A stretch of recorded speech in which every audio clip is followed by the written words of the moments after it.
100%, 100% of the time. That's the goal, right? In life or conservation. But that's not realistic, is it? Because we're people, and part of being a person is not being perfect. Anybody who tells you they've never made a mistake either hasn't done anything or is lying to you. In life, in conservation too. Making mistakes is how we learned to not make mistakes. It's how we get better. And that brings me to this little piece. You remember this icon that underwent a radical transformation.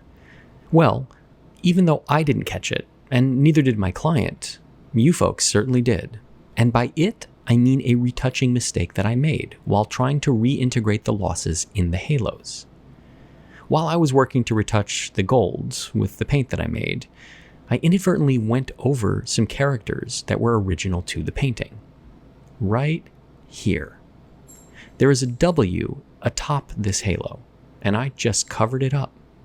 And if that wasn't bad enough, well, I went on to cover up the O on the left side of the halo. Now, these characters were tiny. You can see just how small they are compared to my brush. And I could barely see them. They were really, really faint. On top of that, I'm not Greek Orthodox, so I didn't even really know that there were supposed to be characters there. And to make matters worse, well, I had cameras in front of my face, blocking a clear view.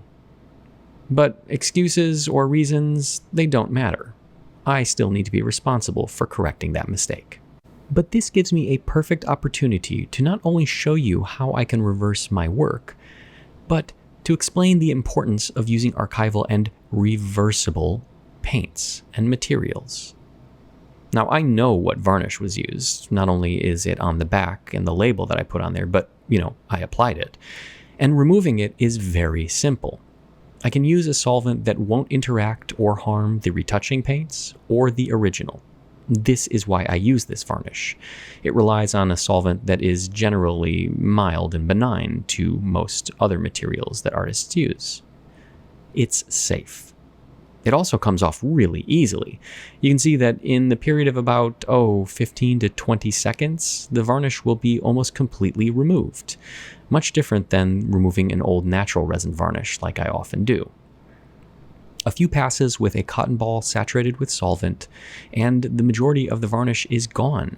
It's absorbed into the cotton ball, and you can see it hasn't picked up any retouching. I'll go over it with a shop towel just to remove any residues of solvent and varnish that have remained, and that's it. The varnish is gone. Pretty simple, huh? When it comes to removing the retouching, it's really just as simple. I start off by rolling a small swab. I don't need a large area because I'm not removing a lot of retouching. And then I can turn to a different solvent, one that interacts primarily with the retouching medium and isn't really effective at doing anything else. And then I can simply go over the areas where the retouching was applied, and you can see it starts to come off. There it is on the swab, and there, the little W starts to reveal itself. And you'll notice that none of the W is removed, and none of the original gilding is removed. In fact, the only thing that is removed is the retouching that I put on. Again, reversible paints make a huge difference. Even though I removed very little retouching, there is some that I do want to put back. Some of the little areas of loss have been revealed. So I'm going to mix some more gold paint, same as I did before, and start applying the retouching. Even though this gold paint has dried, it can be reconstituted with a solvent. Same way that I can remove the retouching from the painting, I can make this dried paint active again so that I can reuse it. Nothing goes to waste. And then, being a little bit more mindful of what I'm not supposed to retouch, I can go ahead and start retouching some areas that could use a little bit of reintegration. Not a lot, just touching them up so that they're not distracting. But in this case, I'm making sure to stay very, very far away from that W and that O, because I don't want to repeat the mistake. In addition, it came to my attention that there should be another character where the paint was lost. This area had nothing, so I didn't retouch over any characters. There was just nothing there. But I have the opportunity now to add the missing character to the painting. So using a little bit of white paint and then distressing it a little bit so it matches the others, I can add the N that should have been there were it not for the loss. And that's it. Well, I have to revarnish the painting, but that's really, really simple.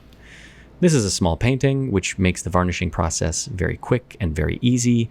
I already have the varnish mixed, and it is as simple as making a few passes on the painting, and now the varnish is, well, applied. I'll go across a couple of times just to make sure it's even. I don't want any pooling or any areas that's extra thick. And then once I'm done with the top, I'll go around the sides just to make sure that there are no drips and that the sides have a nice even layer of varnish too, because they are exposed. And let's take a look back at what the painting looked like when I first got it. You remember this, really a hot mess. And then after conservation, well, it looked fantastic, except the part that didn't, the missing characters. But then, as you've seen, I can reverse that work and return the painting to what it should have looked like. And if you can't see it, well, here's a close-up. Those characters are there. They're faint, really, really small, and kind of hard to make out, but they're there, as they should be. So while making a mistake can certainly be embarrassing, for me, it wasn't the first time, and it won't be the last time. And as long as I'm learning from these mistakes and getting better, well, that's okay. Let's just hope the next time isn't on camera for a few 100,000 of my friends to see.